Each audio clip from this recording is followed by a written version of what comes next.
Celebrating the connection with our pets. This is Animal Radio, featuring your dream team. Veterinarian Dr. Debbie White, dog trainer Alan Cable, groomer Joey Villani, communicator Joy Turner, and here are your hosts, Al Abrams and Judy Francis.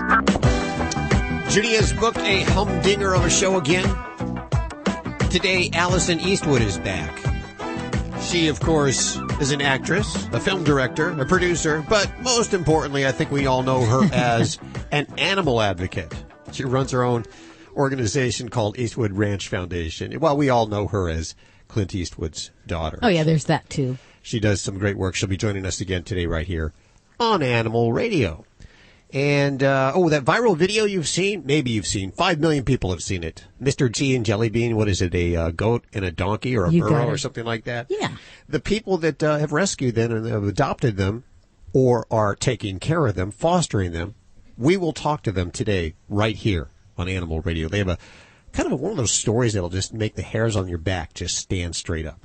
Oh. Tammy, what are you working on? I don't have hairs on my back. That's a good Yet another recall of dog treats, but also a new wave of ways that you can avoid all of these recalls if you want to do just a little bit of extra work for your very best friend there.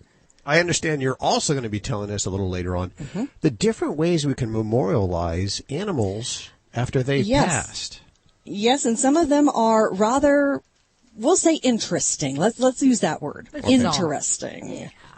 This comes out of this morning's paper out of Philadelphia. 41 people in Philadelphia are facing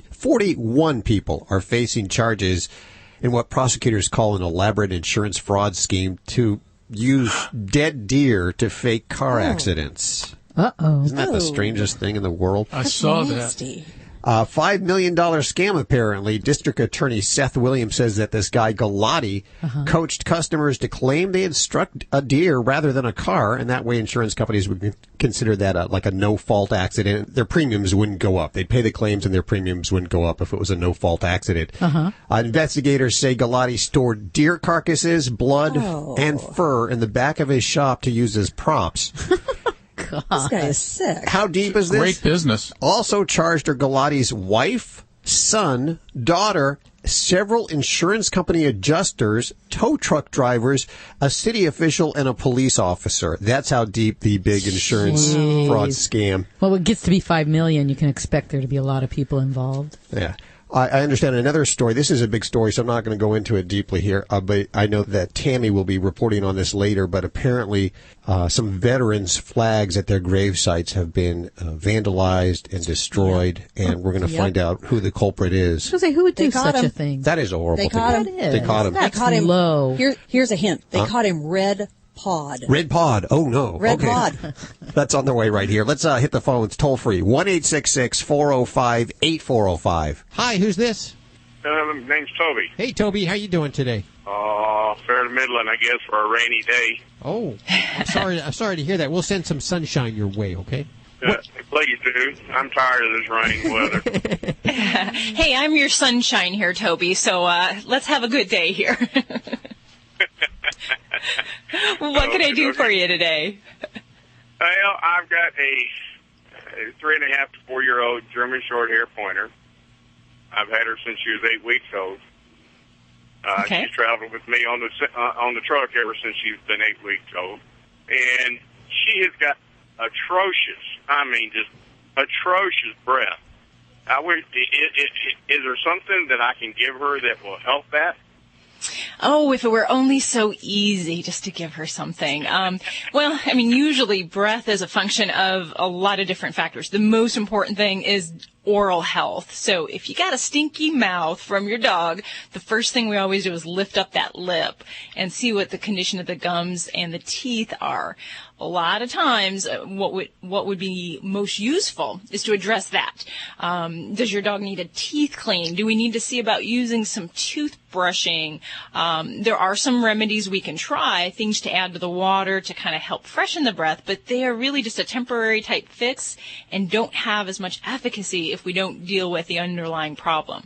So that would be my first thing that I would look at, is to get into some good oral hygiene, where we're doing maybe some brushing. You can add some water additives to help keep plaque down in the mouth, and see how we can go with that route, because that's really that dragon breath that you get. And I can only imagine, that panting face sitting next to you for hundreds of miles and dealing with that. So that would be. Now, have you looked at your dog's mouth as far as to see what lurks below that gum? Well, actually, I had a chow chow many years ago, and she got a bone lodged in her throat, and it almost reminds me of that. But this dog doesn't get any bone. Okay. I mean, it reminds me of that odor. Yeah, and that is a nasty odor. I had my own dog who had a stick caught in his upper hard palate, and you can kind of miss those things. So sometimes it may start with a good oral exam. So if you're not seeing anything obvious, I would suggest have your doggy checked at a veterinary office, have them do a good oral exam. Sometimes some of those things we don't discover until a pet is sedated or under anesthesia. But I'm going to definitely say let's go to the basics of working with some good dental health and see where we can go from there. Sometimes also we'll look at diet. If we have a pet who has a lot of gas and teeth are in great shape, in some cases a diet change can help kind of change some of the production of GI gas that they'll have. So that's one thing else that you might consider if you get that clean bill of health with the dentist there. Well, that might be it, because, I mean, like I said, she's been on the truck ever since she's been 8 weeks old, and she knows what styrofoam looks like.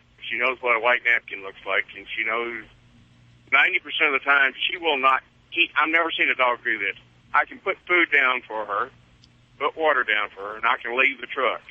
When I come back to the truck, that food has not been touched. She's waiting to find out if I bring her a treat. If I bring her a treat, she'll eat her treat, then she'll gobble her food. But she will not touch that food unless she sees I've got something for her or not. Yeah.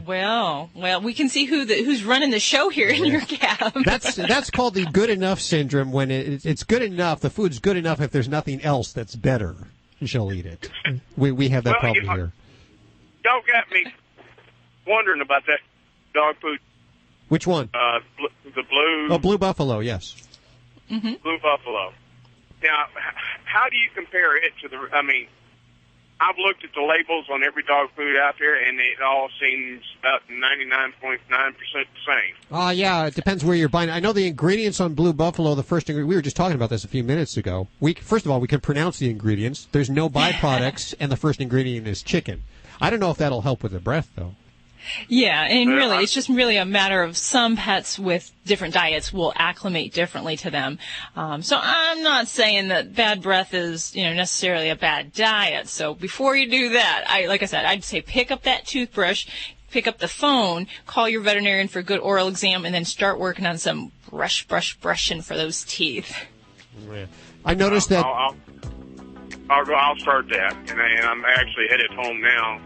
And I'm going to be home for at least a week when I do get there. Could bad breath be the sign of something more serious going on down under? It can. Yeah, definitely. There can be some other health issues. And, some pets can have kidney problems, liver problems, things like that. So that's why the mainstay is if you're picking up a bad odor from your dog's mouth, really work with your veterinarian. Have them help you figure it out if it is an oral health problem or if it could be a sign of something more serious. So always a good reason to give that jingle to your veterinarian. And I know those teeth, just because they're dirty, it's not just a cosmetic thing. Those dirty teeth can actually cause problems down below in other organs. I know that for sure. Gingivitis, that little red line. Every time you go to a vet, they always pop open the gums. Flip the lip. Flip the lip, is that what you call it? That's you what got they're it. looking for. They can see a lot just by that lip there. 1-866-405-8405. Animal Radio is underwritten by Natural Balance Pet Foods, the finest food and treats you can buy for your pet. No matter which formula of Natural Balance Pet Food or solution-oriented treat you choose, it will truly be the food for a lifetime and a treat to treat 'em right. Visit naturalbalanceinc.com to learn more. Hi, I'm Jimmy Van Patten, and I'm here to talk to you about our solution-oriented treats for cats and dogs. Natural Balance Pet Foods offers several nutritious treat formulas with tasty solutions for pets. Our treats feature unique ingredients like venison, duck, and salmon, accented with cranberries and pumpkin, and offer grain-free options. At Natural Balance, our philosophy is to provide pets and their owners the food for a lifetime. Natural Balance treats truly treat them right. For more information, visit naturalbalanceinc.com. Just in time for Father's Day, Kmart and Sears are giving Shop Your Way members surprise points, which can be used on qualifying purchases like grills and lawnmowers until June 18th. So dads are excited. And when dads are excited, they make sound effects of their favorite things. Yes, we do. Kmart and Sears are giving Shop Your Way members surprise points, which can be used on qualifying purchases until June 18th. Perfect for Father's Day. Amount of points awarded based on membership status and other factors. See shopyourway.com for details. Did you know it took 39 versions to get the American flag just right? That's proof that great things get even better when they're reinvented. Valvoline's been reinventing motor oil since 1866. And with our all-American roots, we thought it was time to celebrate our legacy by giving away a free American flag. Available at AutoZone when you buy 5 quarts of Valvoline motor oil and a Fram oil filter starting at $22.99. See store for restrictions and details. Flag offer expires September 30th, 2014. Go to Valvoline-USA.com for more info. What's the best way to bring people together? T-shirts! T-shirts. Custom T-shirts that you design online with Custom Ink. Custom Ink has created over 50 million shirts for families, teams, reunions, church groups, cheerleaders, companies big and small. On-time delivery is guaranteed, and we'll even ship your order absolutely free. Start designing your custom ink t-shirts today and see why 99% of our customers say they would order from us again. Visit customink.com. Hi, Joanne Worley on Animal Radio. Hello! And please spay and neuter your pets. Be a responsible pet owner. As a matter of fact, spay and neuter your friends' pets also. Give it to them as a present. What a good idea.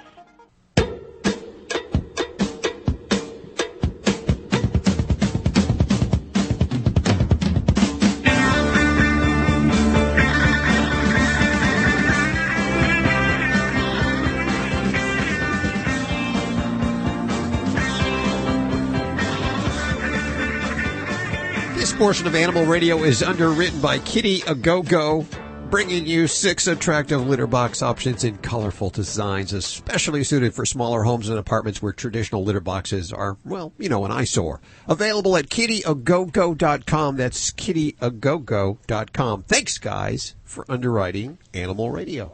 And let's go to Mary. Hi, Mary. How are you doing? Not too good today. Oh, what's going on? Well, my little cat that I called about yesterday passed away this morning. Did what? Passed away. Oh, I'm so sorry. Sorry about that. Yes, and I'm just kind of heartbroken. Oh, no, what was going on with the baby? Well, I think it either had a stroke or was having seizures. I'm not sure. But for the last 3 days, it couldn't walk. This started about 3 weeks ago. One morning it got up, and it just was kind of confused, and the eyes were funny. And so I took it to my vet here at home, and they did a blood workup, and it came back now, everything was fine, but they did say that it had a the other worm. Well, a worm. So they gave it a shot anyway and got rid of it. And my cat has had all its shots. Mm-hmm. But from that time on, when I brought it home, it couldn't walk right. It was falling over, and it just got worse. And the last 3 or 4 days, it wasn't able to eat and or walk or do anything. It just lay there. It didn't move. But it heard everything, but it wasn't seeing. and I sat up with it all the time and tried to do my best feeding it with an eyedropper, but it didn't work. And so this morning it passed away. Oh, I'm so sorry. And it definitely, I think your situation, Mary, does point out that sometimes blood work can be normal, but we can still have some other medical problem going on, and that definitely can occur in many times with pets. I've had dogs and cats where I've done lab work, and many times we think we'll see things like cancer on blood work, but we don't.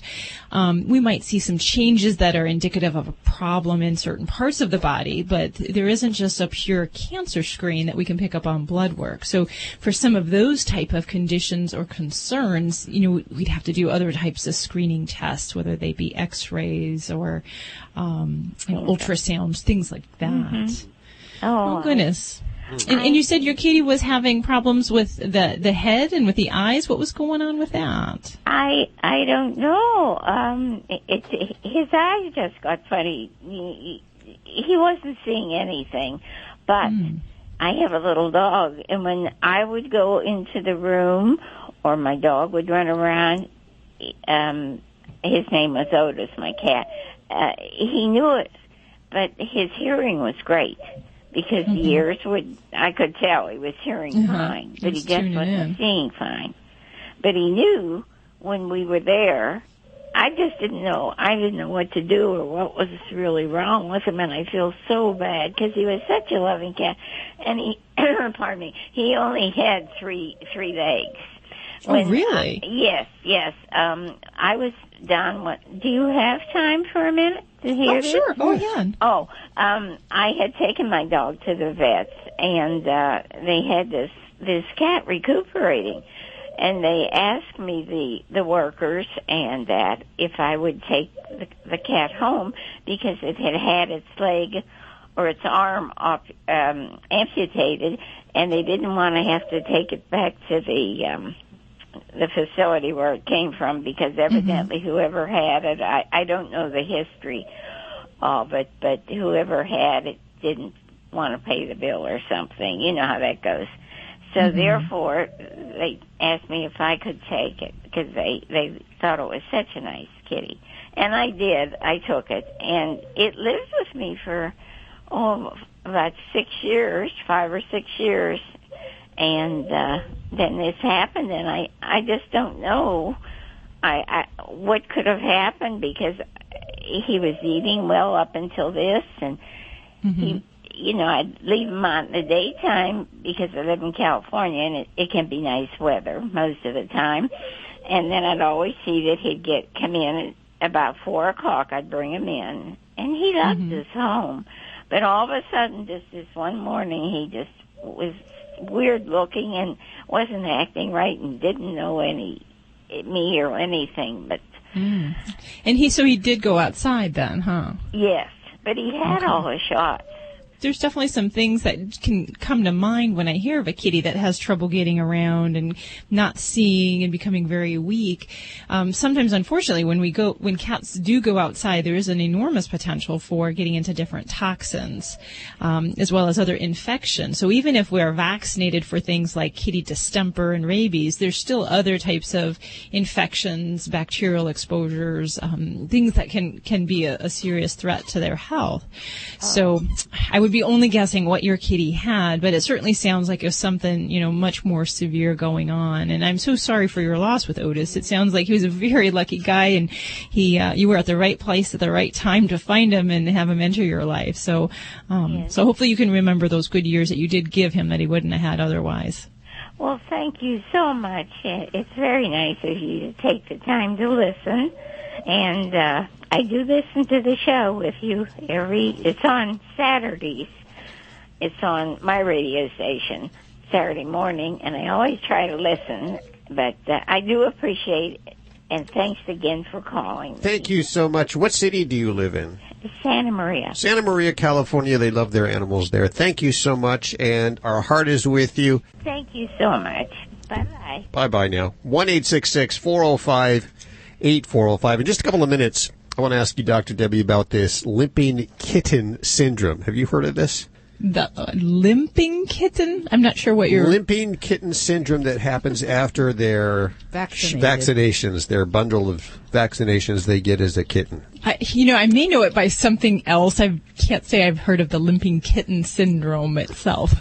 I want to thank our underwriters, Kitty and Go-Go. They make an awesome, easy-to-clean, simple, easy, all-around, beautiful litter box. And, if you live like in an apartment where there's not a lot of room and where, frankly, the litter's an eyesore, you want to check out Kitty and Go-Go. They have all these different leopard prints and metallic silver, polka dot, flower prints, burro wood, black lacquer. What do you have, Judy? I have the polka dot, and I just love it. I mean, I don't mind putting it out. The other litter boxes, I kind of hide in corners and behind furniture because I don't want people to see them, but I got to have them. And so this is beautiful. Someone comes in my house and they see it, and they don't even know it's a litter box. It just looks like another designer piece of furniture. Tell the folks how easy it is to clean. They've made it so easy. They have the tray, and actually the tray pulls out, so you pull out the whole litter tray. Then there's a rake you pull forward, so it brings all the litter that's been used forward. And then the rake to get it out, the scooper to get it out, actually hangs on the back of the litter box. So it's all right there in one unit. You just scoop out the litter that you've pulled forward and close the drawer back up. It's that easy. They've really made it very easy. Check out their website, kittyagogo.com, kittyagogo.com. Thanks, guys, for underwriting important programming like this, Animal Radio. Dogs or cats, horse or emu, animals are people too. A British woman who thought the vibration she was feeling was her cell phone was surprised to find the vibrations coming from her bra. And even more surprised to find the vibrations coming from a baby bat. 19-year-old Abby Hawkins wore the bra for 5 hours while working as a hotel receptionist before finding the baby bat. She said she was shocked but felt bad for disturbing the cuddly bat, who looked cozy and comfortable. Hawkins doesn't know how the bat got in there. She said she had had a drink or two the night before and got dressed quickly that morning. The bra was in a drawer but had been on the clothesline the day before. The bra bat, which had scampered under a desk, was captured by a co-worker and set free.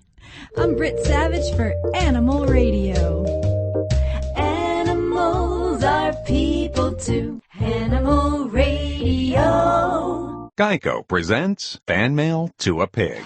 Dear Maxwell, I just want to say thank you for making my Geico Insurance ID card digital. It's easy to find on the app. It doesn't give me paper cuts, and I always have it on hand because it's on my phone. Because of this, I finally cleaned out my glove box, which was filled with years of paper ID cards. Any thought on what I should put in my glove box now? Sincerely, Trent Patterson. Trent, what can you put in the glove box? Here's a crazy thought. How about gloves? Digital insurance ID cards, just a tap away on the Geico app. Really? No way. Hey, I'm Eric from Sam Adams, here to get craft beer drinkers' reaction as they secretly taste Sam Adams Boston Lager. It's got a good body. It's got a great taste. It's very smooth. I like that. Think you've had this beer before? No. This is Sam Adams Boston Lager. Sam Adams! I was going to say Sam Adams. That's easy to drink. It's tasty. It's a very flavorful, drinkable beer. Smooth, but it does have flavor. I love a Boston Lager. What this tested is it put Sam Adams back on the map for me. Boston Beer Company, Boston, Mass. Save responsibly. Get something started. That's the sound of the Commander, Kubota's top-selling zero-turn mower. It's built just the way it sounds, to command lawns, capture attention, and lead the way. So bring on the trees, bushes, flower beds, and water features. The Commander's smooth ride, tight turning radius, and deep mower deck delivers outstanding professional-level cutting performance in all kinds of mowing conditions. You can adjust cutting height on the go with Kubota's exclusive K-Lift deck pedal. Add the optional LED headlights for those days you need to mow your lawn while racing the sun. The Kubota Commander is exclusively available at your friendly local Kubota dealer with a 4-year, 300-hour factory warranty and a family-friendly price tag. In fact, the Commander is Kubota's most affordably priced zero-turn mower ever. Kubota Commander zero-turn mowers, built for the best things in life. Visit Kubota.com to find your local Kubota dealer. This is an Animal Radio News Update brought to you by Drs. Foster and Smith Pet Supplies, with thousands of quality products at low prices every day so you save on every order. Visit fosterandsmith.com. And I'm Tammy Trujillo, and yes, another recall of dog treats. Pet Setter Inc. of Los Angeles voluntarily recalling its 3-ounce bags of Lamb Crunchies treats because they could be contaminated with salmonella. Now, so far, no reports of any dogs getting sick from eating the treats, but salmonella was detected during testing of a random sample. The treats were sold in California, Wisconsin, Colorado, and Washington. And a pet who has been infected with salmonella will be lethargic, might have diarrhea, fever, or vomiting, should go to the vet right away. Now, all of these recalls have really prompted a lot of pet parents to start wanting to play it safe and cook for their pets. And that's actually opened up the door for new companies to join the $21 billion U.S. pet food business. There's new companies called The Honest Kitchens, Sojo's, Fresh Pet, just a few of the pioneers in this area. And these companies are designing now specifically for what's being called the happy dance. That's what the industry calls all the jumping and wagging and purring and pawing, all the things hungry dogs and cats do when they know you're getting their food ready. You know that whole thing. A survey done by Petco recently found the majority of pet parents now customize their pets' meals in at least some way, like adding bacon or chopped vegetables. All right, well, more pets are being buried in U.S. backyards than anywhere else, and that is quickly becoming illegal in more and more places, and that's causing some companies to emerge as some rather creative options. There's something now called aquamation, and that's done with a water-based technology that leaves pure ash that's like powdery beach sand. The process actually is called alkaline hydrolysis. Then there's a company that turns strands of hair or the ashes of a pet into a synthetic diamond that you can turn into a piece of jewelry if you want and wear it, I guess. Then there's a company that sends your pet's remains into the heavens inside a 5-foot round helium balloon, and another that will scatter the ashes at sea. And finally, one of those believe it or not stories. I love this one. A sheriff's deputy in upstate New York was sent to his cemetery to find out who was vandalizing flags that had been put on veterans' graves. He caught the culprit in the act, but Deputy Vautour says he would not have believed if he hadn't seen it with his very own eyes. The thief turned out to be a groundhog. The deputy actually saw this little guy taking the flags, breaking the sticks off of them with its front paws, then taking the flags into its den, I guess for decoration. I don't know. I'm Tammy Trujillo. You can find more breaking animal news anytime at animalradio.com. This has been an Animal Radio News Update brought to you by Doctors Foster and Smith Pet Supplies. Visit fosterandsmith.com for pet supplies selected by veterinarians with 100% satisfaction guaranteed. Doctors Foster and Smith, your trusted source for quality, affordable pet supplies. Veterinarian owned with veterinary expertise behind every product. Doctors Foster and Smith has thousands of name brand pet products, including pet medications, all with a 100% satisfaction guarantee. Low prices every day so you save on every order with free shipping on orders $49 or more. Fast service delivered right to your door. Shop online at fosterandsmith.com because your pet's health and happiness come first. Hi, I'm Junior, Director of Marketing for Fido Friendly, the travel and lifestyle magazine for us dogs. I have the best job in the world, sniffing out hotels and destinations where they roll out the red carpet for canines and humans alike. To find out where I've been lately and to learn how you can travel like me, pick up a copy of Fido Friendly magazine at your local bookstore or subscribe online at FidoFriendly.com to find out what all the barking's about.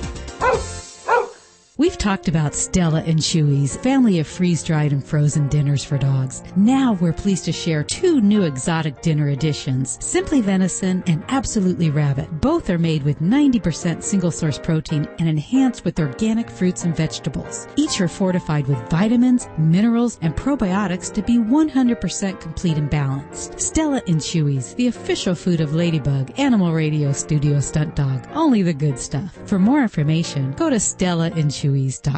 Hey, this is Sean Hayes on Animal Radio. Remember to spay and neuter your pets. Animal Radio's Hero People is underwritten by Zuterin, a non-surgical alternative to dog castration. One injection provides a safe, permanent, and virtually painless alternative to surgical castration. Learn more at www.zuterin.com. That's ZEUTERIN.com.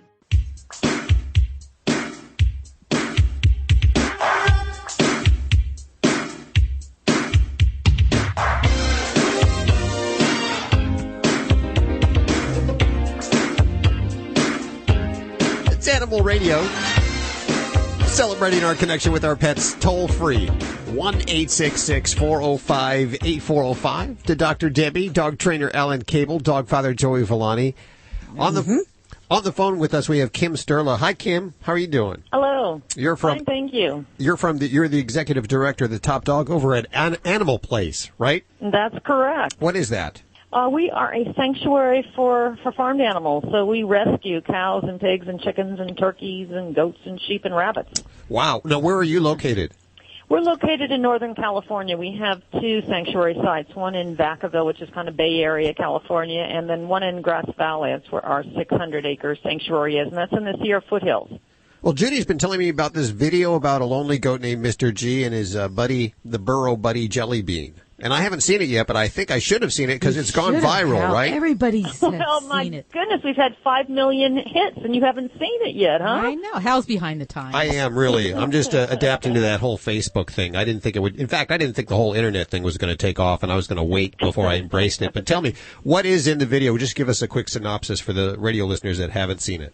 There was a hoarding case in Southern California, an elderly woman, and some of the animals left was an older goat and an older little donkey, and they evidently were quite close friends, which we did not know at the time. We rescued the goat. Somebody else was going to take the donkey. We got the goat up to Northern California. He got to our sanctuary, Mr. G, and then completely stopped eating. Wouldn't even move out of the barn. This went day after day after day while we had veterinary care, tried to analyze what's the matter with him. Then we heard he had a dear friend, Jellybean, the donkey, whom he had lived with for the past 10 years. So we hightailed it down to Los Angeles, loaded Jellybean up, brought him all the way back up to Northern California, and almost instantaneously, Mr. G, the little goat, came to life as soon as he was reunited with his buddy. Wow. So sweet. I know. It gives me goosebumps. That's a pretty incredible story there. Now, you said it was a hoarding case. Somebody that was hoarding farm animals and livestock? No, it was an elderly woman who was just really became incapacitated of caring for her property herself and mostly hoarding junk. It just got out of control, and she had just really a handful of animals. Some dogs, a pot-bellied pig, and then the goat and the donkey. And all those animals have been placed, fortunately. Okay. Where's Mr. G right now? Mr. G is, of course, with Jellybean right now. Okay. And they're at our sanctuary in Grass Valley. And they're getting along just fine there, I assume, and probably are happy as... 2 peas in a pod. Yeah.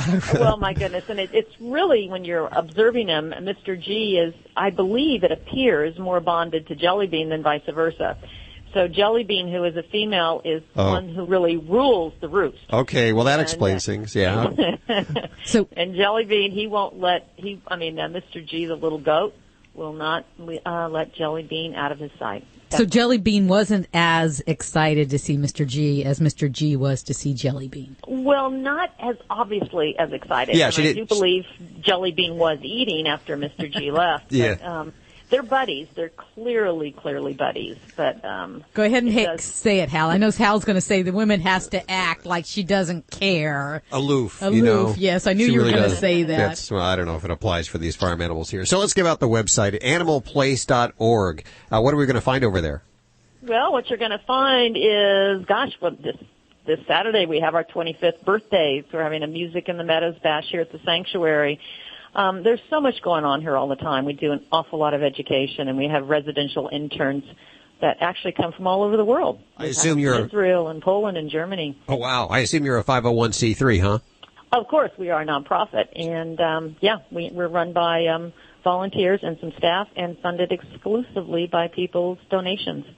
Now, are Mr. G and Jellybean up for adoption, or will they live their life out there together? Well, originally we had rescued Mr. G to put him up for adoption, and we felt it would be difficult to place 2 animals together, not knowing that they were going to be celebrities. But I have to tell you, those of us that have been involved with this rescue and the reuniting, there wasn't a dry eye on the sanctuary grounds. And the thought of letting them go elsewhere, it became quickly. All of us quickly realized that they're going to stay here at Animal Place with us. Absolutely. You know, this just sounds like a magical kids show or a sitcom or the new Odd Couple or a reality show. I mean, there's something here. Well, I think, it's interesting, and you folks know that people who live with or work for or work with animals, this isn't a surprise. We see all the time that deep emotional bond with different species, with human counterparts, with those in their own species. And so this isn't that unusual. What was unusual is that we were able to document it and then share it. So it's just another beautiful realization, which all of us who love animals know. They have intellect, they have feelings, they have emotional bonds, they have friendships, and it's not really that unique than what we see all the time. I have a great idea for you, to really promote the sanctuary. You should do webisodes every day of the two. We really should. They need their own little video camera. At least a webcam in there, don't you think, Alan? They do need a webcam in there. And then, you splice it together and you put some kooky music underneath, like Gangnam Style, and you have like a little webisode every day. Well, they do have their fan base, I got to say. I bet they do. Well, this is awesome. Thank you so much for the hard work you do, which is often thankless, but you do such great work for the animals.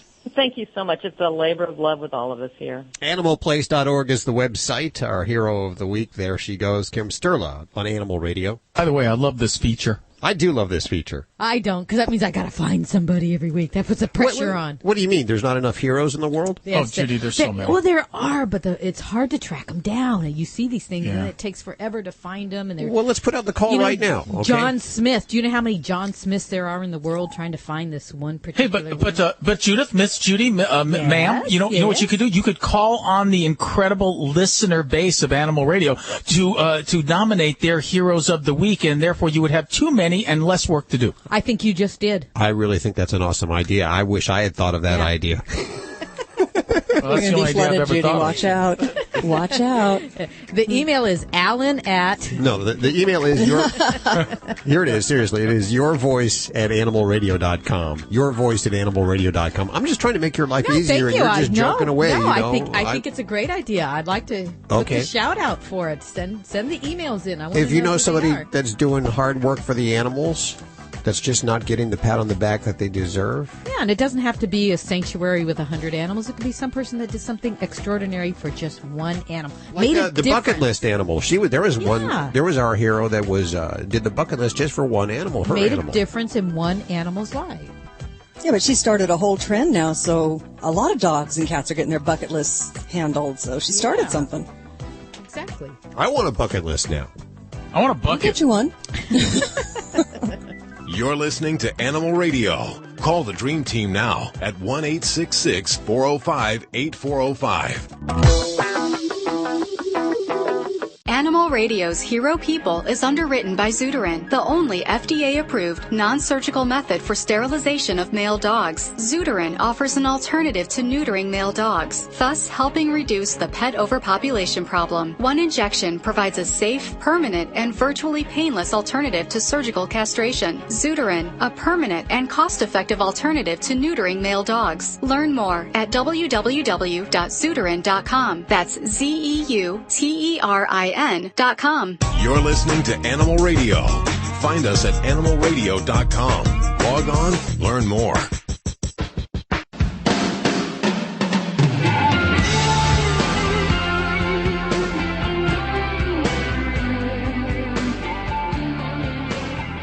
This portion of Animal Radio is underwritten by Stella and Chewy's. They now offer a new size of raw frozen dinners for your dogs. That's the little intro pack for the Chewy's chicken, the Simply Venison, the Stella Super Beef, the Duck Duck Goose, and the Phenomenal Pheasant. It's $3.99 wherever Stella and Chewy's is sold. Good stuff, that Stella and Chewy's. Thanks, guys, for underwriting Animal Radio.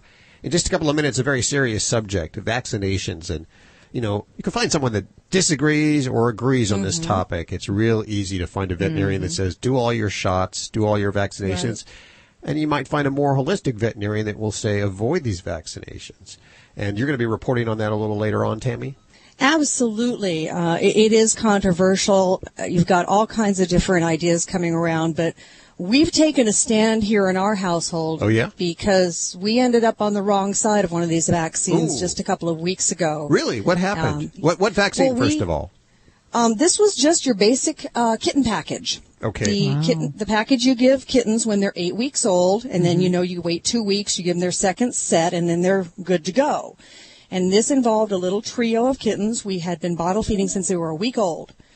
And they were healthy as little horses, a little trio of orange guys.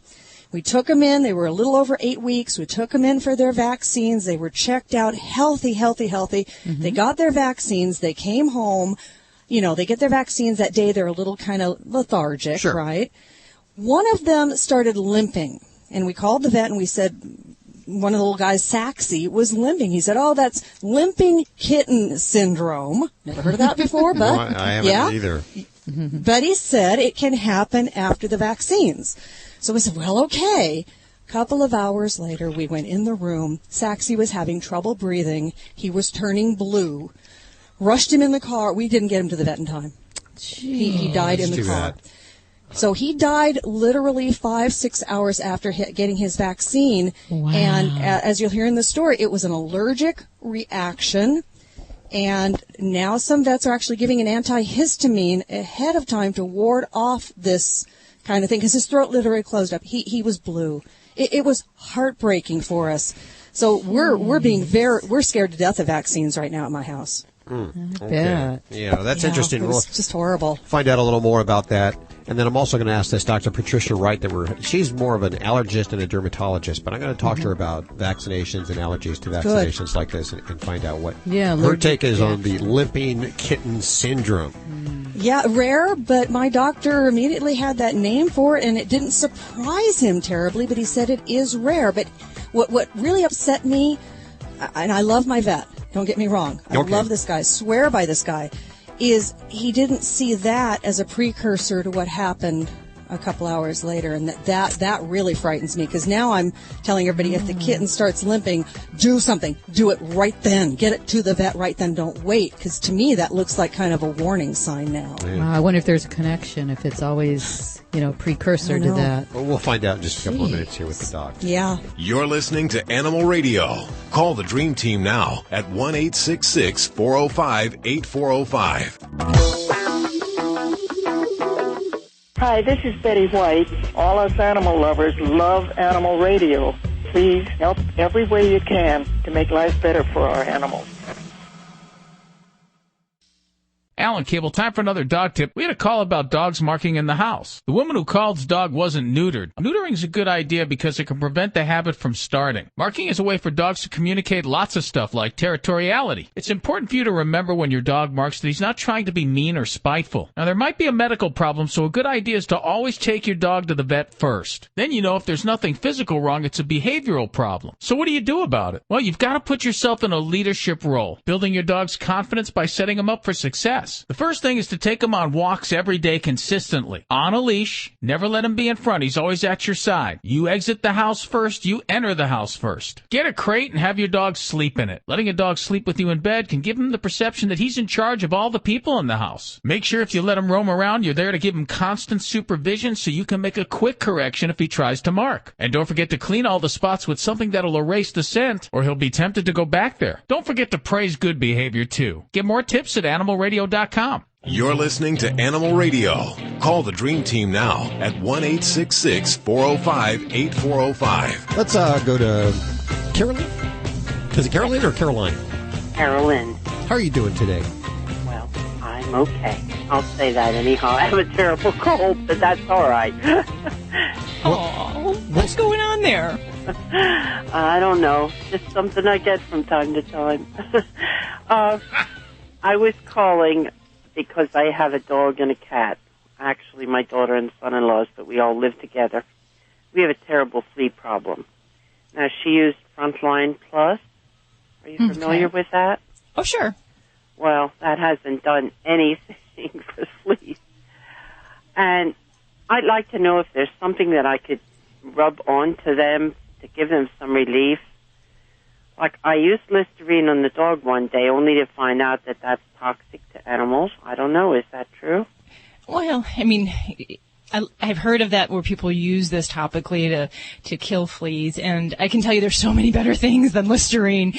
And what concerns me is using something like that without really doing a full program for flea control. And if you pick any one flea product on the market, you may not get adequate flea control. So if that's all you're doing and we're not addressing other issues, then we're going to fail in attacking fleas, because fleas, the adults are only 5% of the life cycle, and that's what you're killing when you put a product on your pet.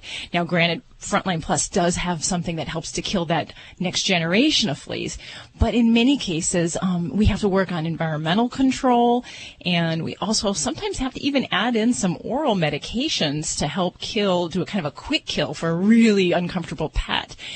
So there are some out there. There's one called Capstar, Comfortis, that help to kill those fleas very quickly and get our pets some relief. Now, if you're doing this all by yourself, sometimes that too can be difficult, because a lot of pets with fleas have a component of allergic dermatitis, flea allergic dermatitis, and that can be miserable. If your pet is horribly itchy, scratching, losing hair, and has fleas, you may need some other help. So you may need to see your veterinarian for things like sometimes prednisone or a form of steroids to help kind of squash that itch while you can really get on board and attack the flea cycle and try to kill those suckers off. And you don't think vinegar would give them some relief? No. Rub that on them. I mean, I know it's not going to kill the fleas, but... Well, so what vinegar does, vinegar is acetic acid, so it's a very low pH, a very acidic solution, so it may repel and kind of make those fleas want to take off, but it doesn't kill them, and it's actually going to burn the bejesus out of a dog's skin that has abraded or red skin. It really can hurt. So rather than go that route, I would encourage you to go with a more calming, soothing approach. And in the veterinary office, we have a lot of great products that have colloidal oatmeal, which can be very soothing to raw, irritated skin. If I use that in conjunction with something like a steroid for a pet that has flea allergy dermatitis, a lot of times we can find them some quick relief. Now, if you don't have that kind of product immediately available, there's Aveeno, the human oatmeal bath soak. I've used that on occasion when folks can't get to the veterinary office, and you basically sponge it on just like you would with a kid with chicken pox, and it can help to give some relief. But if your baby is that uncomfortable and that scratching and unhappy, then I like to really see the vet to get something to help them out and get past that uncomfortable phase. As I mentioned, there are some orals you can use, and sometimes even switching it up, because there's some thought that fleas can become resistant to some of the common pesticides that are out there. So try another product. Try Bayer's Advantix 2. And you could use that with the Frontline Plus? You would use that in place of that, and then you would follow that up also with, say, an oral medication like Comfortis or Capstar. And with that, you also have to look at where you calling from. What kind of state? Pennsylvania. Eastern Pennsylvania. Okay. So, we also have to look at the environment. So fleas live in the house. So we have to work on vacuuming and treating the indoor environment as well. So don't worry about just treating pet. We got to look at the whole environment. Yeah, that's the problem. That's what the vet suggested, having the house, I don't know if you call it fumigated or what, but we have so much around. And then, our dog goes out all the time, so it could bring them right back in again. That's why this is a year-round battle, and you really have to try multiple methods. So I definitely would encourage you to get either the professional help with an exterminator or see your vet about getting one of those products that you can use for bombing inside the house to help kind of do a quick kill for what's in the environment. Because it's a battle, man. If you've got those fleas indoors, they're going to survive indoors. So this is the time to really kind of amp up your flea control. Okay, well, thank you very much. All right, my pleasure. Thanks for the call, and good luck. This is Dr. Debbie. Thanks. This is Dr. Debbie with Animal Radio. Give us a call at 1-866-405-8405. God, I hate when you get those calls. I start itching immediately. I do. I'm like, do I have fleas? My head starts itching. My arms start itching. I start freaking out. And you know what? I think the thing that really motivates me to help these callers is that a lot of people think that it's just it's the way it is. The dogs itch with fleas, and it's not okay. I mean, there are things we can do, and unfortunately, a lot of folks want to try to battle this on their own, and there's so many good things that I can give people to help settle down that itch. How do you know? I mean, how do you know your dog has fleas definitively? I mean, when you're checking them out, what do you see? Well, a lot of times you'll see hair loss along the back, the rump. If you kind of push back the fur, you'll see what looks flea dirt, which looks like pepper along the skin, and that's their excrement. That's flea poo. So you'll see that, and sometimes you'll actually see the critters just scurrying about. So that's the most direct way. Yeah, my dog's got he's got a bare patch on his tail. Oh, yeah. You're listening to Animal Radio. Call the Dream Team now at 1-866-405-8405. Celebrating the connection with our pets. This is Animal Radio, featuring your Dream Team. Veterinarian Dr. Debbie White, dog trainer Alan Cable, groomer Joey Villani, communicator Joy Turner, and here are your hosts, Hal Abrams and Judy Francis. I'll be straight up with you right now.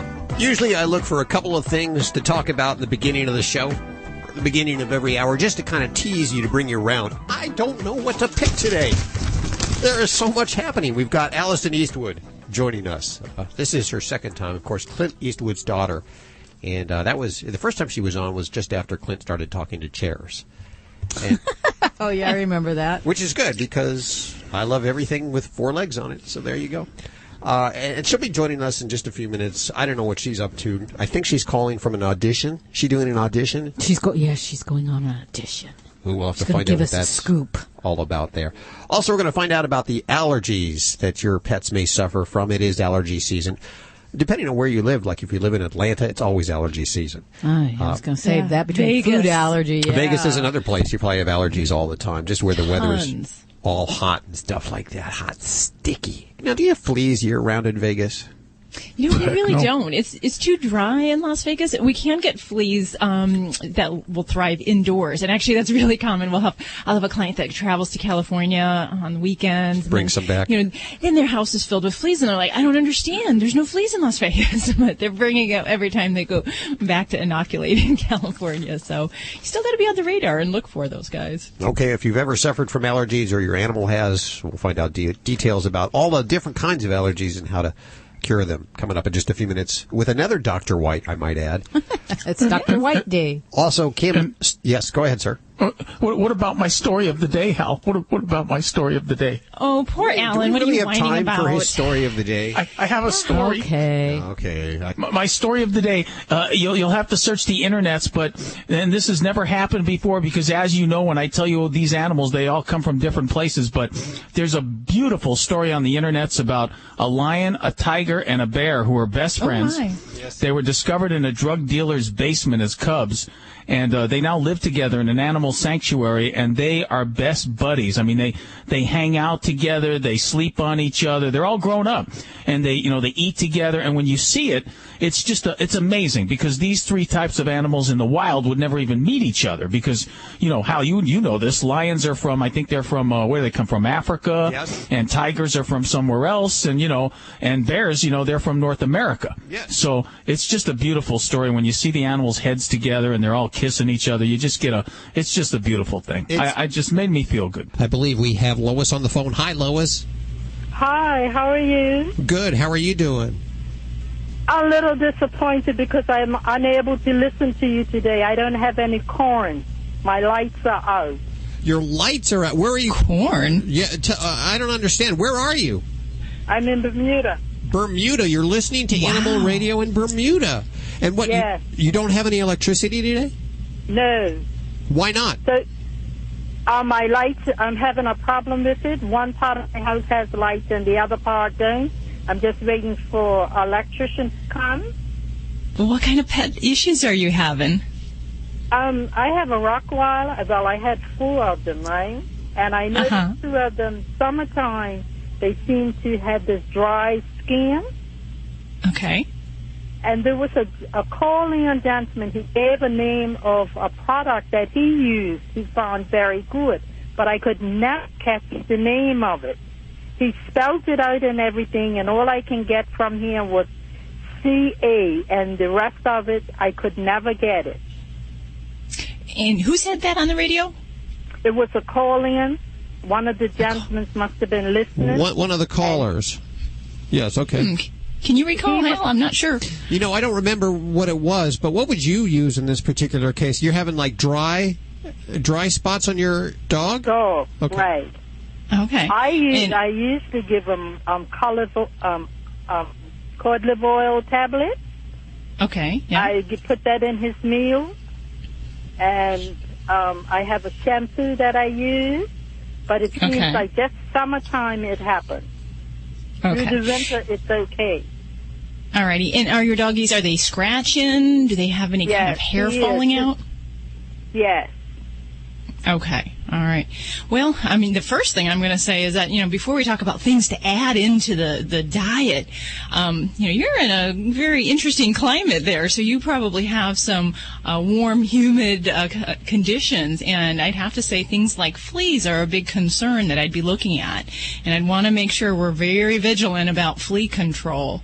My recommendations and what I use here in my practice is I use a product called Frontline, and I use that on a monthly basis if we're worried about fleas. So that's a big thing, and I don't know if you've looked for any of the evidence of fleas or their remnants that you can see in their fur, but that's definitely something I'd be thinking of. As far as some other things that, if we're going to try some things to make maybe their skin healthier or to make their skin more lustering, I do like fatty acids. And myself, there's different brands I use, and I don't know exactly the abbreviation of what the medicine we mentioned on the air, but one called Derm Caps I do use, and that's a very nice way. Cod liver oil is just a general one type of oil, and we know that we want to get a very special balance of fatty acids to help with the inflammation in the skin. So that would be my preference, maybe over some of the other kind of remedies of oils we can add, corn oil or cod liver oil, things like that, which may not be the best choice there. And then beyond that, I don't know what kind of availability you have out there for shampoos and things, but for dry skin, if we don't know if there's another medical problem present, I like to go and keep things simple. And I like things that have a component of colloidal oatmeal. And you can get that in shampoos, you can get that in sprays, and you don't necessarily have to go to your veterinarian for that. You can find that at pet stores even, and it's a simple thing. It's kind of like when we're scratching from poison ivy and you take a nice Aveeno bath. It has that same kind of calming anti-itch relief. And now it's called colloidal. It's not like the regular oatmeal. You can't just get it in the store. It's not that oatmeal, right? No, we're not going to get Quakers out. And, okay. It's different than that, though. Yes. Okay. But, it's definitely a very soothing type thing. And there's oodles of different products out there. But, yeah, it's something you can do at home that can be helpful for just kind of help take that itch down there. So, yeah, you could try some of those things, and I think that might kind of help you out there. Thank you. I do use the flea. I have a flea collar, and I also use the front. I've used that one that you squeeze behind his neck. Mm-hmm. And I'm going to tell you, I think flea collars are a waste of money. There's only one kind of flea collar out there that's useful, and I don't even carry it here in my office anymore. But I think it's really, you're treating such a focal area on the pet that you're not getting good distribution across the whole body. So yeah, I'd throw the flea collar in the garbage myself. Oh, okay. Yeah, I tried the other one that you squeeze behind his neck, the little tube. Keep up that year-round flea control, especially where you're living there, where that weather has got to be wonderful right now, so enjoy. Yes, it's very hot. Thank you so much for your call, Lois. We appreciate it. All right, you have a great day, and thank you, too. Bye-bye. My pleasure. Bye-bye. All righty. 1-866-405-8405 to talk to Dr. Debbie. You can also reach us from the website. All our email addresses over there.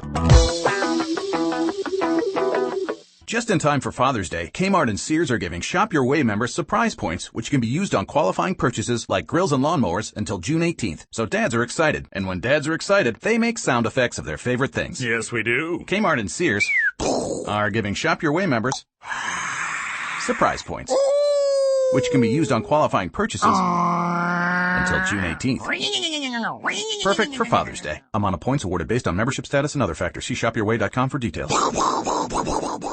Did you know it took 39 versions to get the American flag just right?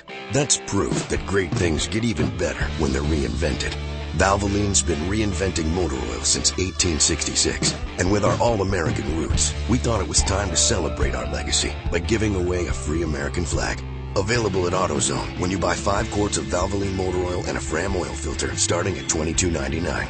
See store for restrictions and details. Flag offer expires September 30th, 2014. Go to Valvoline-USA.com for more info. What's the best way to bring people together? T-shirts! T-shirts. Custom T-shirts that you design online with Custom Ink. Custom Ink has created over 50 million shirts for families, teams, reunions, church groups, cheerleaders, companies big and small. On-time delivery is guaranteed, and we'll even ship your order absolutely free. Start designing your custom ink t-shirts today and see why 99% of our customers say they would order from us again. Visit customink.com. Gold Bond presents Shaquille O'Neal. So I'm hanging out with my Gold Bond buddies, and they're like, Shaq, great job with the Gold Bond powder spray. People love it. So I'm soaking in the good vibes, kicking off my shoes. Next thing I know, they're coming out with a new foot powder spray. Boom. Shaq strikes again. Gold Bond No Mess Powder Spray cools and refreshes your body. And new Gold Bond Foot Powder Spray has 2 times the odor-absorbing powders to do the same for your feet. Stay cool with Gold Bond. This is Greg Biffle on Animal Radio, and remember to spay and neuter your pets.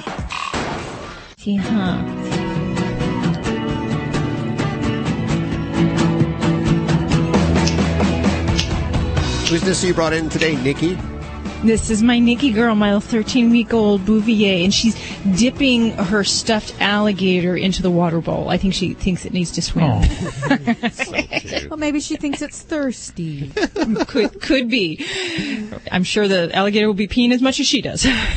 Let's. We're going to go back to the phones in just a couple of seconds. Calls for Dr. Debbie, dog trainer Alan Cable, dog father Joey Villani. Actually, Joey's not here today. Did anyone notice that? I just realized that just a second ago, which is very strange. It's awfully quiet. But we have Dr. Patricia White on the phone. She's a veterinary dermatologist, an allergist and a dermatologist, and I have so many questions because this is indeed the time of the year where I'm sure, and you see a doctor, Debbie, at your office where there's a lot of allergy cases. Oh, my gosh, yes. And not only dermatitis is, but I want to ask her about the big injection question that we've had all during the show today in just a couple of minutes here. Welcome to the show, Dr. White, Patricia White, to Dr. Debbie Whites. Well, hi, Whites. Yes. Hi, Dr. Debbie. Well, hi, Dr. White. It's so weird to say that. Yes. Well, now tell me, where are we calling you today? I am in Atlanta, Georgia. And you practice at the Atlanta Veterinary Skin and Allergy Clinic, right? Is that you got to see a lot of clients there? I mean, is this really? Yeah, I've been in practice in Atlanta for 22 years. Yeah. So we're in the southeast. It's warm most of the year, so lots of allergies, but a lot of patients with dermatologic problems, skin and hair coat problems. What is the most common problem you see? Would you say? Well, I'd say the most common complaint is itching. Okay. And that's what keeps owners up at night. They can't sleep, their pets can't sleep, and usually I'm a referral practice, so I get the cases that nobody else can fix. That nobody else can fix. It has a hard time, and the pet owners just want their pets to feel better, to be comfortable, and sometimes it's a long-standing problem. It's a chronic problem. So itching is the number one complaint, and probably allergies is the number one cause of that complaint. I got to say that veterinarians already have it tough because their patient can't speak and tell them what's wrong. But with allergies, it's even worse. You need to figure out, is it a food allergy? Is it an environmental allergy? How do you determine that? Boy, it's a process, really. I mean, and I think that I found the right specialty many, many years ago because a lot of general practitioners, a lot of my colleagues get frustrated because you do have to take time and ask the right questions of the pet owners and be very careful in examining the patient to sort out whether this itching is because of a parasitic problem versus an infection versus allergies versus an autoimmune disease or some sort of cancer. I mean, itching is just a symptom. And so it takes some practice and some patience and the desire to get to the bottom of the problem. I think that dermatologists are probably closeted investigators. We like the mystery and we like solving puzzles. And dermatology is that kind of specialty. You guys are a strange breed. I can tell you that right now. So I get a lot of calls. People will say, can I give my dog antihistamines or Benadryl in particular for the allergies that they're suffering? Yeah, and that's a really good question. I always tell people when they ask me that, you need to make sure it's an appropriate thing to give your pet. I mean, antihistamines work in a small percentage of animals that have seasonal allergies. It doesn't necessarily work in every patient that itches. So it's important to know why that animal is itching and then prescribe the appropriate medication. And again, because they can't talk, it's difficult to know what the cause is. If it's something that occurs on a seasonal basis every spring when the tree pollens pop, your pet starts scratching as your head fills up with congestion and your eyes start weeping, well, it's a pretty good thought that it's probably an allergic problem, but I think that that's something that is always a good thing to pass by your general practice vet. Should I give my pet this antihistamine, and what kind of dose should I give? Because there's not a one-size-that-fits-all animals. A little tiny Chihuahua's dose is going to be very different from that Great Dane's dose. So I always tell owners that they should consult with their general practice vet so that they know that they're doing the right thing and they're not doing any harm. Is Benadryl the answer for both food and environmental allergies? Will it cure both of them? Wow, what a good question. Ooh, you asked two questions there. You snuck a second one in. Well, the first question is, does Benadryl as an antihistamine help with all kinds of allergies, food and environmental allergies? And I would say my answer would be no, it doesn't. That food allergy tends to not respond to a lot of anti-itch medications. It's a beast on its own accord. So antihistamines, I think, are appropriate for animals that have seasonal recurrent discomfort. And when it is used, Benadryl is only one of 5 or 6 antihistamines that we can use in dogs. So if Benadryl doesn't work, then another one may. Antihistamine in a different class. Just like people, one person takes Zyrtec and it works great, and another one, Zyrtec doesn't work, but they need to take Allegra. Animals are the same way, where one antihistamine may work in one animal, it may not work in another. In my experience, antihistamines don't work for food allergy at all. And so I don't even recommend that as a way of managing the discomfort. If a pet is food allergic, the best treatment is to find out what's in the diet that's a problem and eliminate it. And that could be a really long process. It can be. It absolutely can be. I think that when owners try to do that process on their own without the guidance of a veterinarian, it can be very frustrating, because a lot of people, I get clients all the time who come to my practice and they've already been on a hypoallergenic dietary trial of their own, and they've done that by putting them on a grain-free diet or an all-natural diet, and that's not typically what's going to help that problem get better. The best way to do an elimination diet is to see what the animal has been eating and then eliminate all of that and find a novel protein carbohydrate diet and feed that exclusively without treats, snacks, flavors, or anything else for a prescribed period of time. And it takes 6 to 8 weeks to see a response to a diet change. And I know compliance is a big deal, too. People will, give treats. Absolutely. Absolutely. And there's a right way to do it. And that's why I tell owners when they come into my practice, and when I talk to veterinarians on the phone and they're going to prescribe a hypoallergenic diet for their patient, I say make sure that owners are clear that a hypoallergenic dietary trial is a test. It has a beginning, a middle, and an end. The end is the provocative challenge, where we reintroduce things and see if we can provoke that itchy reaction to occur again. And without all 3 of those steps, you have not done that trial properly. You know, I was just going to say, I think that's the number one misconception that pet owners have, that when we start talking about food allergies, they're like empowered to talk about it, but they'll go to the nearest pet store and start looking up and down the shelves and trying to design a hypoallergenic diet trial off of grocery store shelves or pet store shelves, and it just doesn't work. It doesn't work. We are with Dr. Patricia White. She is a veterinary allergist and dermatologist at the Atlanta Veterinary Skin and Allergy Clinic. And there's so many questions. We don't have a lot of time left. We've talked a little bit about environmental allergies. We've talked a little bit about food allergies. Let's talk about injections. Our news director just told us a story about a kitten that she was rescuing, a litter, actually. And 3 kittens, and all of them were given their injections. Their first series of kitten injections in 8 weeks. Yes. And one of them developed a limp, and she called the veterinarian, and the veterinarian said this is limping kitten syndrome.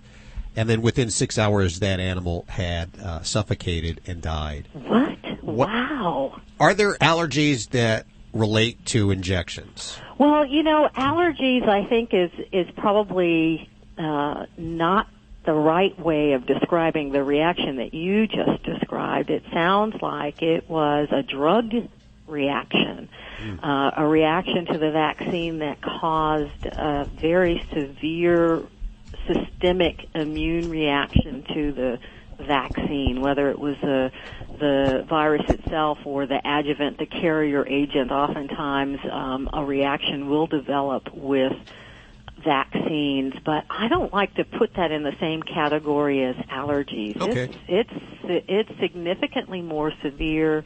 It is a hypersensitivity reaction and overreaction, but it's not of the same type. And when that happens, if someone observes a change in their pet's demeanor, sometimes animals will get swelling of the face, or they'll exhibit some respiratory difficulty, or they may have difficulty or pain at the site of injection. They should turn right around and go right back to their general practice vet, because there's something that can be done in that short period of time after the injection has been given to protect that animal from it developing into a fulminant, severe adverse reaction, drug reaction. A lot of information there. Dr. Patricia White, thank you so much for joining us today. Thank you. It's been a pleasure. And you're right, there doesn't seem to be enough time in this. We'll have to do it again because there's so many questions. It's such a big topic. Toll free, 1-866-405-8405 for Dr. Debbie, dog trainer Alan Cable. I was going to say... That lady was cool. I like that lady. That lady and Dr. Debbie, they could be in practice together. Could be white and white. White squared. You're listening to Animal Radio. Call the Dream Team now at 1-866-405-8405. Wow. Geico's been saving people money for over 75 years? 75 years? Fancy that. My dearest wife, do you possess knowledge about Geico, making it feasible for society to spend less capital on automobile insurance for over 3/4 of a century? Why are you talking like that? We said fancy that, so I was just fancying it. Geico, saving people money on car insurance for over 75 years. Just in time for Father's Day, Kmart and Sears are giving Shop Your Way members surprise points, which can be used on qualifying purchases like grills and lawnmowers until June 18th. So dads are excited. And when dads are excited, they make sound effects of their favorite things. Yes, we do. Kmart and Sears are giving Shop Your Way members surprise points, which can be used on qualifying purchases until June 18th. Perfect for Father's Day. Amount of points awarded based on membership status and other factors. See shopyourway.com for details. What dog food is specifically designed to reduce the risk of cancer, settle digestive upsets, reduce scratching and shedding? Canine Caviar. What dog food reduces red tear stains and hot spots? Canine Caviar. What dog food has probiotics that reduce the chance of soft stools and have a higher calorie count for better nutrient absorption? Canine Caviar. So what are you feeding your dog? If you didn't answer Canine Caviar, visit caninecaviar.com today and get your pet started on a longer, healthier life. Did you know it took 39 versions to get the American flag just right? That's proof that great things get even better when they're reinvented. Valvoline's been reinventing motor oil since 1866. And with our all-American roots, we thought it was time to celebrate our legacy by giving away a free American flag. Available at AutoZone when you buy 5 quarts of Valvoline motor oil and a Fram oil filter starting at $22.99. See store for restrictions and details. Flag offer expires September 30th, 2014. Go to Valvoline-USA.com for more info. This is an Animal Radio News Update brought to you by Doctors Foster and Smith Pet Supplies, with thousands of quality products at low prices every day, so you save on every order. Visit fosterandsmith.com. This is Tammy Trujillo. There is a lot of controversy lately about whether pets should get their yearly vaccines or not. Now, the problem really centers around pets having adverse reactions to the shots and in some cases actually dying. In 2011, the American Animal Hospital Association reviewed vaccine protocols. It said that bad reactions were uncommon, but admitted the shots can cause unpredictable effects and said the problems were very much likely unreported. The latest protocol recommends that most main vaccines now only be given every 3 years. And some vets are actually giving pets an antihistamine before the shots to ward off any allergic reactions. There's actually a test that you can have done to see if your pet needs that booster shot or not. It's called a titers test, and it shows how much of the antibodies or resistance the pet still has from getting that first set of vaccines as a puppy or a kitten. And that's a titers test, and you need to ask for it at your vet's. Beautiful, thank you. Now, the problem of pet obesity, it has gotten into epic proportions here. Just over half the dogs in the U.S. are too fat, and about 58% of the cats could stand to lose a few pounds, too. Those are the latest figures from the Association of Pet Obesity Prevention. And just like people, that extra weight can cause some pretty serious health consequences, like joint disease, type 2 diabetes, heart disease, and skin disease, as the folds in the pet's skin actually get bigger. It can also shorten a pet's lifespan. It can be pretty tough to see if your pet's overweight. So best bet, if you think he or she would be a little too heavy, talk to the vet. Definitely work with your vet before you put your pet on any kind of a weight loss plan. Now, the latest on that age-old discussion about cat people versus dog people. The results of the latest study on this were recently presented at the Association for Psychological Science's annual meeting. That's how serious this is, okay? Now, dog lovers tended to be more energetic and outgoing and also were more likely to follow the rules, while people who preferred cats were more introverted, open-minded, and apt to be nonconformists. Cat lovers also scored higher on the intelligence test than the dog lovers. And just when you think you've heard the utmost in the pampered pet craze, here's another. It's kind of one of those you gotta be kidding moments. Enter paw bags. Yep, purses for pets, and they're not just any old purse. These, check this out, these are miniature replicas of the 4-figure croc skin or calf leather designer handbags the owners are carrying. You know, like the celebs carry. Mm-hmm. You pick your bag to buy, okay? You pick your $4,000 or $5,000 handbag, ladies. Then the company makes a tiny one for your dog to carry his or her treats or other necessities in that matches yours. And the doggies carry them with a little hook attached to their collars. And yeah, people are actually buying them. In fact, the company did a poll to see what breeds are most fashionable. If you've got one of these breeds, watch out, because they probably are going to be demanding a paw bag any minute here. Topping the list, Labradors, then Golden Retrievers, Dalmatians, and in fourth place, the miniature Schnauzer. I'm Tammy Trujillo. You can find more breaking animal news anytime at animalradio.com. This has been an Animal Radio News Update brought to you by Doctors Foster and Smith Pet Supplies. Visit fosterandsmith.com for pet supplies selected by veterinarians with 100% satisfaction guaranteed. Doctors Foster and Smith, your trusted source for quality, affordable pet supplies. Veterinarian owned, with veterinary expertise behind every product. Doctors Foster and Smith has thousands of name brand pet products, including pet medications, all with a 100% satisfaction guarantee. Low prices every day, so you save on every order, with free shipping on orders $49 or more. Fast service delivered right to your door. Shop online at fosterandsmith.com, because your pet's health and happiness come first. What dog food is specifically designed to reduce the risk of cancer, settle digestive upsets, reduce scratching and shedding? Canine Caviar. What dog food reduces red tear stains and hot spots? Canine Caviar. What dog food has probiotics that reduce the chance of soft stools and have a higher calorie count for better nutrient absorption? Canine Caviar. So what are you feeding your dog? If you didn't answer Canine Caviar, visit caninecaviar.com today and get your pet started on a longer, healthier life. Don't complain about your cable bill going up and up and up. Do something about it. Grab a pencil and jot down this special number. Call 888-679-MY-TV. The more cable TV rates go up, the better digital satellite TV looks. So cancel the cable and get more of your favorite channels in 100% digital quality for less money. Call 888-679-MY-TV. Right now to sign up for packages starting as low as $24.99, and there's no equipment to buy. You get free HD TV upgrade, a free DVR upgrade, and free professional installation. You control what you watch when you watch it. Record your favorite shows. Pause and rewind live TV. Even skip the commercials. Watch local channels too. At just $24.99, what are you waiting for? Pull out your major credit or debit card. Call 888-679-MY-TV. That's 888-679-MY-TV. Cancel the cable, cut costs, and get more. Call now, 888-679-MY-TV. That's 888-679-MY-TV. You're listening to Animal Radio. Call the Dream Team now at 1-866-405-8405. So what's up, Alan? What's new with you? I like this show, Dr. W. It makes me think. Thanks for asking. Everything's fine. How are you doing?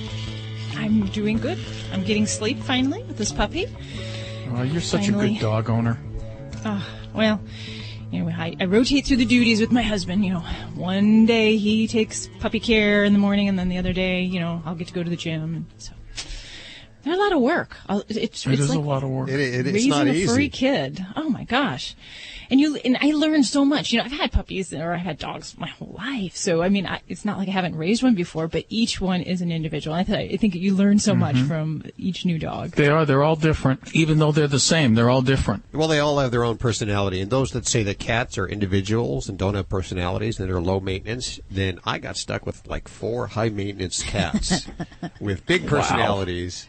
Wow. And You're more of a cat person, right? You know what? Anything with 4 legs on it, as Betty White would say. Hal's got a pet chair. He loves this chair. The kitchen tables. It's his favorite. One of my favorites. Yeah, we welcome to the fold. I'm sure she's happy about this. Alison Eastwood. Hi, Alison. How are you doing? I'm good. How are you? Good. You're on the set. What are you doing, an audition, I understand? No, I wasn't on set. I just had an audition for a TV show. Do you think you got it? You don't have that...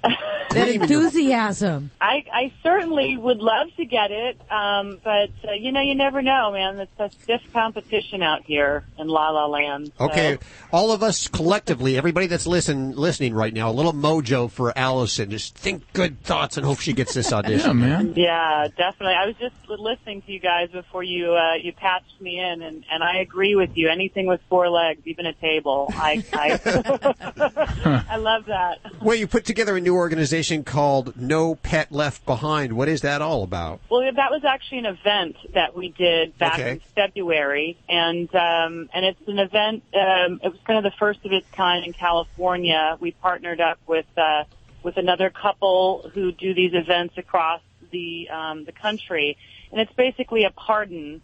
And we kind of decided we would use that tagline because our commitment was to go into the shelter for 1 week, and they agreed to not euthanize any adoptable animal. And so we got over 200 dogs and over 50 cats out safely and adopted and to rescues. And then also our foundation paid for over 50 feral cats to be fixed and released into a feral community. Wow. Now, is that San Bernardino facility? Is that a real high-kill shelter? Are there a lot of homeless animals there?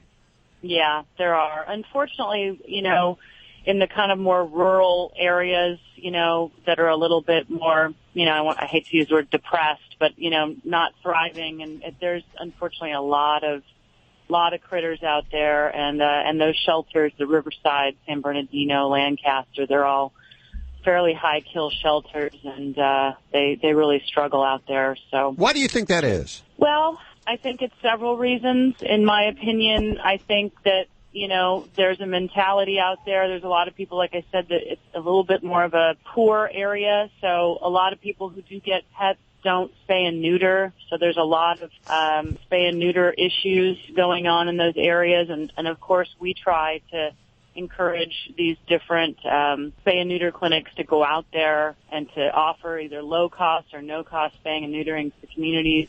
But I also think there's a lot of backyard breeding going on out there. You know, people tend to have some land, little ranches, little, you know, kind of areas, and people breed a lot of dogs, especially because there's purebreds coming through those shelters all the time. And so my theory is that when they can't get rid of these puppies, and they thought, oh, I'm going to make $1 gazillion selling Chihuahua puppies, and they didn't, because the market is just saturated with Chihuahuas especially, that they end up dumping them at the shelter because they don't want to deal with them, and they're not getting their money back. So yeah, it's kind of a, you know, that, and I think the spay and neuter problem. You know, a lot of pit bulls and Chihuahuas you see, but then you do see a lot of purebreds, and then, you know, obviously a lot of cats, and it's kitten season, so.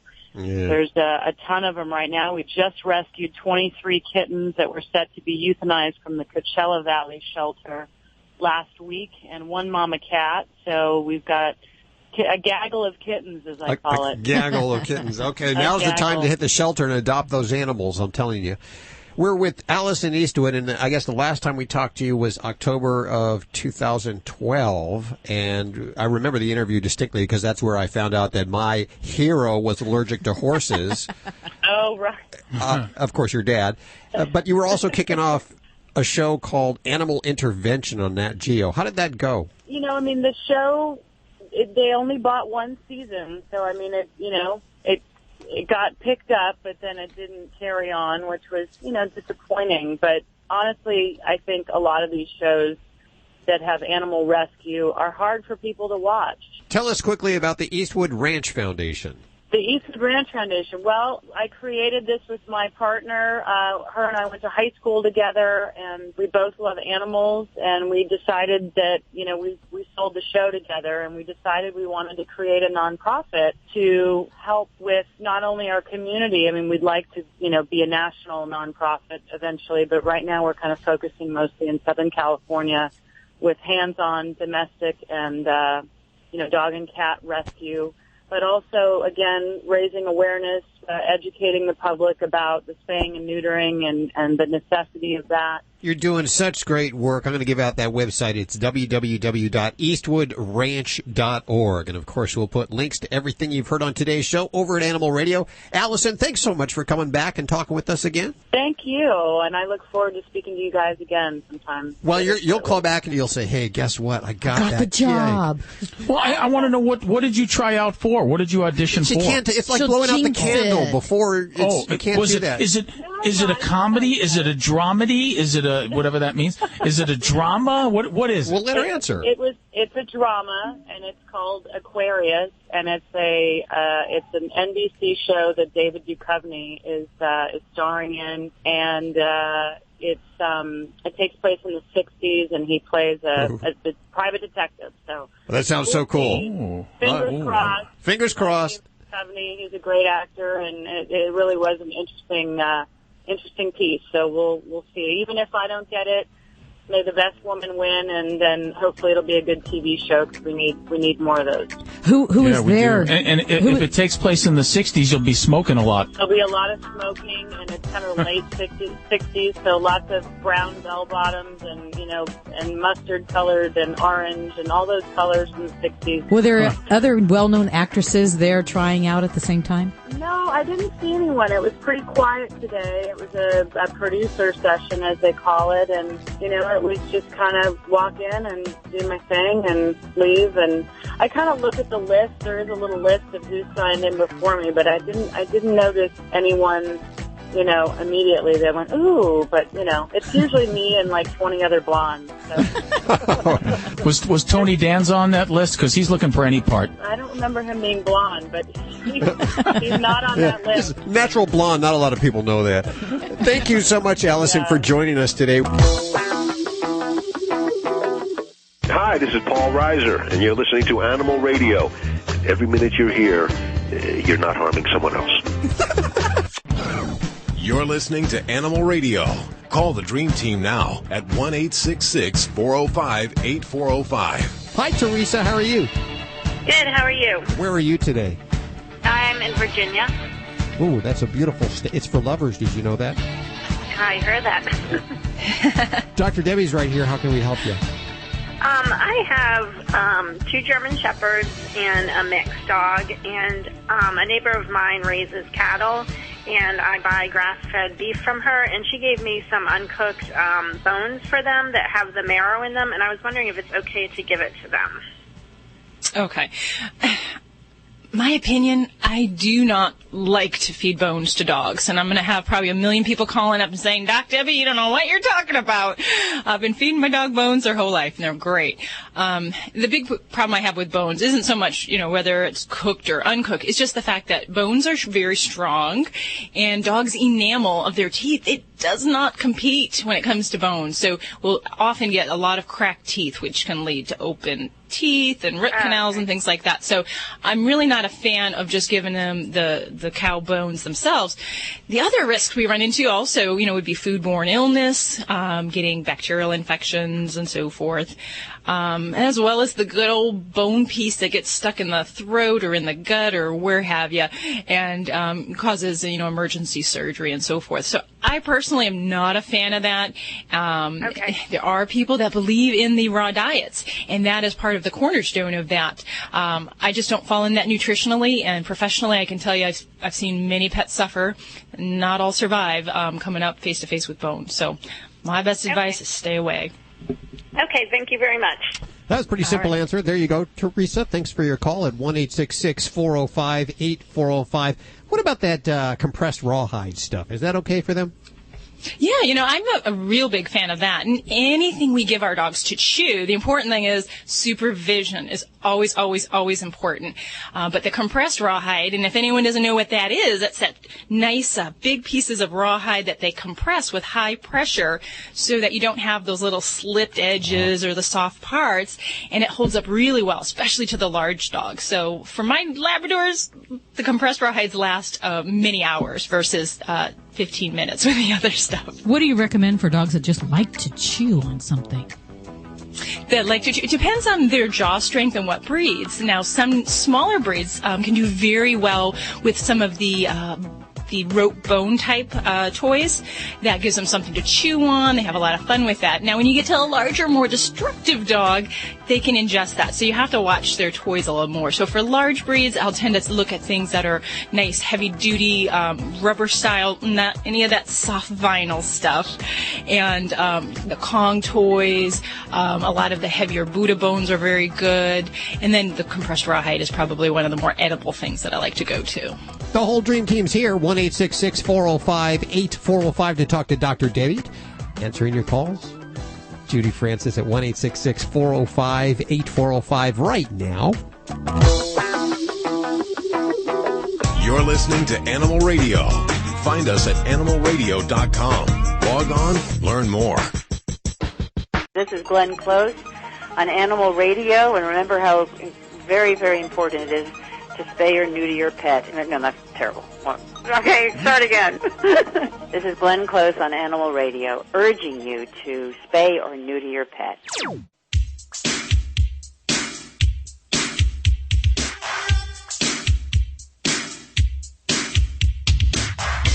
Oh, admit it.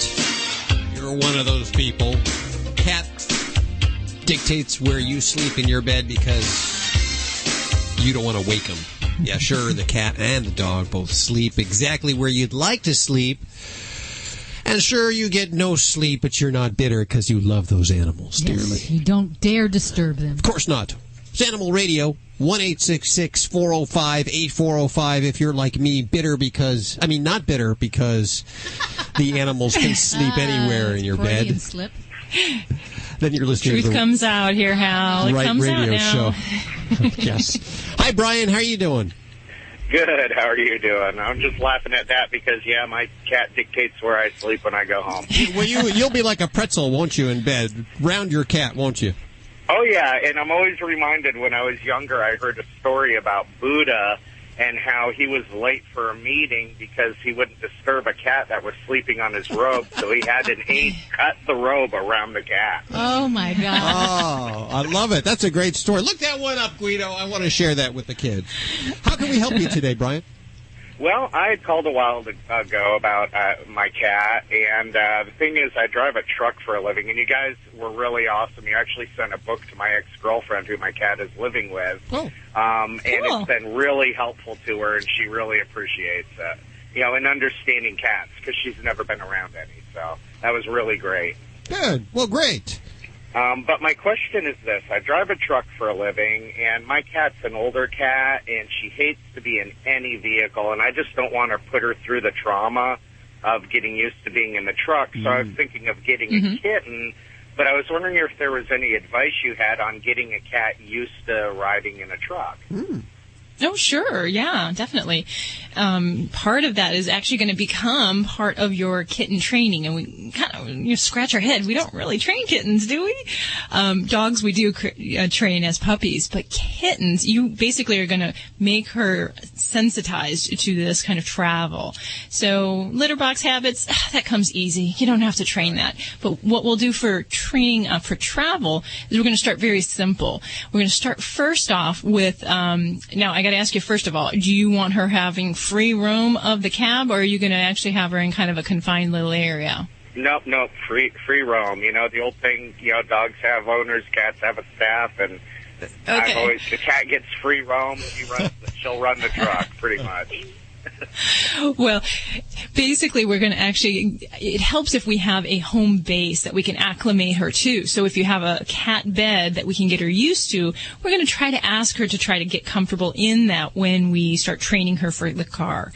So basically, that will be her favorite spot. You're going to treat her there. You're going to give her yummies. You're going to give her love in that place. And then you're going to take that with you into the cab. And you might start even with a smaller vehicle, so it's easier to just do short little bouts. But basically, we're going to do just starting up the engine, getting it warm, making the sounds, and maybe just driving just a little bit, going forward and back, and that's it. We treat, we reward during that, and that's our exposure. We build up on that positive experience. Because it's a short trip, it's not likely to be scary for her, and because you're there and you're giving her yummies, it's going to be a good association. So you're going to have to gradually build up to that, from just kind of going into the vehicle to going a little bit further to making short little trips or errands. So that's how we basically build up to a cat that is going to like to travel. And the other thing that really helps is that if you're picking out a kitten, we're going to look for one that's, we kind of talk about this every week, it seems, the cat dog. You're going to look for one that's a little bit more laid back, that's not as apt to startle with sounds or uncertain things. Having a personality for travel helps tremendously. We can only train so far, so we want to make sure that we kind of work on both picking the right kind of kitty and gradual exposure to the travel experience. So laid back is like an indicator of a personality that'll enjoy the travel and all that. Mostly what it indicates is that we'll be less apt to be startled by other vehicles flying by, horns, noises, things that we don't think about as we're traveling, but can be very scary for a pet that's not exposed to that. And actually, that's probably step 2 of your training for travel, is that we want low-level noises that you're going to experience on the road, and the kitty's going to be exposed to, and we want to make that something that becomes part of the training too. So, simply having an audio tape of some of these things, and while you're just practicing these short little travel bouts, having that playing and having it being non-scary, because some pets really get freaked out when those other big rigs go flying by. Oh yeah, yeah. Okay, excellent. So, well, I really appreciate your help and advice. You guys have been great. My pleasure. I learn everything every week when I listen. I know. I listen every week, and it's amazing. It's if I miss a week, I just feel totally out of the loop. That's what I'm... Well, my ex-girlfriend, I had a real quick story if I can. Last time I was home to visit, she has a Pomeranian that I call Rat Dog. And she told me, she says, you need to talk to your friends on Animal Radio because they would not like what you do to her. Oh, well, what do you do? When we first got together, she has hardwood floors, and of course you got to wing the Pomeranian across the hardwood floors. And I would set up her toys like a little bowling thing, and I call it Pomeranian bowling. Sure. And when I come over now to visit my cat when I go through Columbus, her dog will bring her toys out and set them up. Oh. Well, there's actually a Pomeranian bowling league. So that, I was thinking of getting into one, you know. Okay, we're just joking, ladies and gentlemen. I just want to point it out right now. Don't do this joking. at home. Yes. Again, thanks a lot. I really appreciate you guys and the help.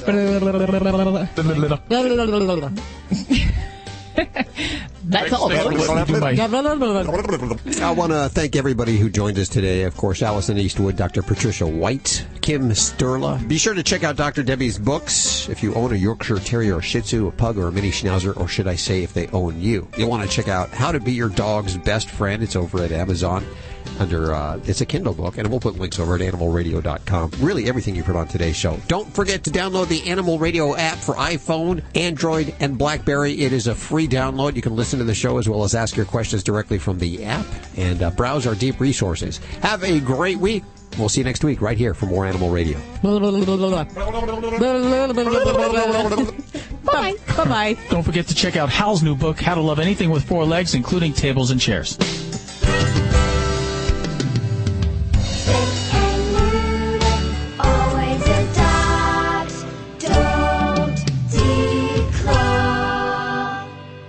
This is Animal Radio Network.